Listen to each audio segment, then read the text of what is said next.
Coming up next on FVN, Fire on Ice, the beautiful and graceful Olympic silver medal figure skater Sasha Cohen.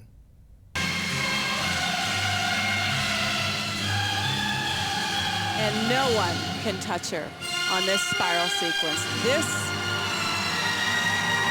is perfection.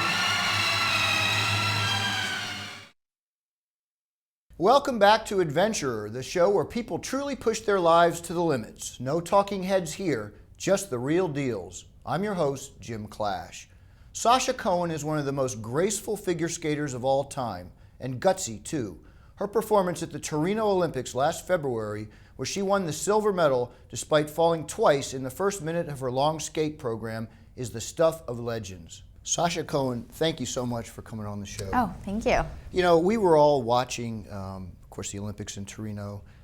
I can only imagine, what's it like to stand on that podium and look out in the crowd? Do you see people? What's going on? What are your emotions? It's definitely incredible to be on the podium, to see the flag, to have that huge Olympic medal around your neck, and just to kind of take a moment and realize what it took to bring you to that moment that day.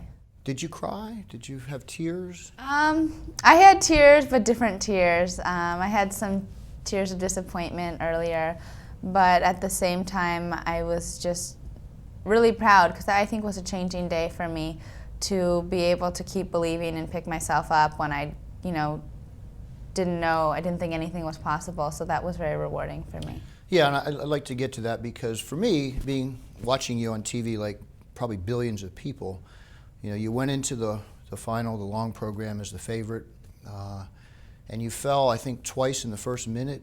I don't understand how you could pick yourself up off the ice and skate a perfect 3 minutes and still pull off the silver medal. What were you thinking when you fell, and how did you do it? I mean, it must take a tremendous amount of inner intestinal fortitude. That was probably the hardest day of my life. I had a really rough practice right before I went out. The warm-up was not going well, and I was dealing with injuries, going to the therapy at the village a couple times a day. And I just had to keep believing and keep being strong, and if there was a mistake, I had to shut it out of my mind and believe that I could nail that next element and not give up, keep fighting. Well, that's a foul. If you make a mistake, you can hear the whole audience, oh, you can hear like that drone everywhere. And it's hard, you have to learn to just snap out and just stay in the present. And I think that's why athletes, it teaches you so much about life and just being mentally a stronger person.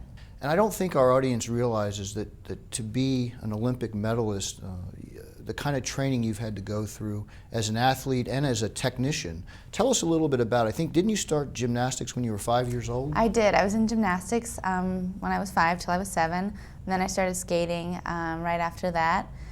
And, I just loved it. I got on the ice and I fell all over the place, but I love the speed and gliding across the ice. And like training for the Olympics, it's a full job. 6 days a week. 5 days would be more intense, Saturdays a little lighter. And then of course at the end of the day, I'm driving to physical therapy to get everything put back together again. And then you go home and kind of analyze what you did and get ready for the next day. So it's your whole life. Training is very intense. Going into the Olympics, there was a lot made in the press about you and Michelle Kwan. It looked like they tried to build up some sort of tension between the two of you. A, was there any tension, and B, are you and Michelle friends? I think that there is always competitiveness between you and other skaters at the top, because naturally you put your life into it and you want that top result. So at the same time, you can't be friends. You can be acquaintances, and you can be very polite, but there's always that barrier because you're going for the same thing. And we've known each other for maybe 10 years, and I respect her as a competitor.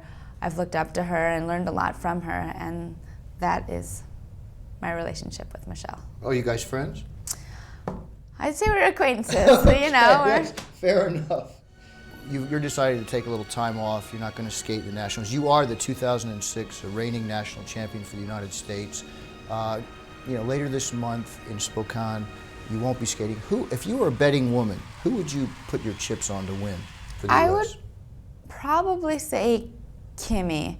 Kimmy Meissner. Yes, I would say Kimmy Meissner would probably win. She's had the experience of going to nationals as a senior and competing on the world level. But you never know. Ice is slippery and anything can happen to anyone. And, you know, people think people are sure things and then someone's injured or has an off night. And I don't know. We'll have to see. Personality.